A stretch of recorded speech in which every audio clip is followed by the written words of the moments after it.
आगे झारखंड से दारू पी के आबो हलिया बिहार गे छौरी।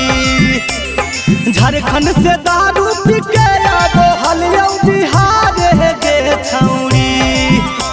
रजौली बॉर्डर पर धर ले कौ 112 गे छौरी।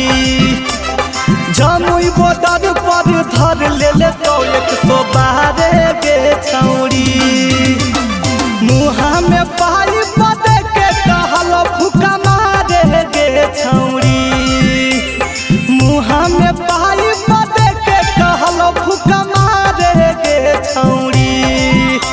रजौली बॉर्डर पर धर ले कौ 112 गे छौरी। जमुई बॉर्डर पर धर ले कौ 112 गे छौरी।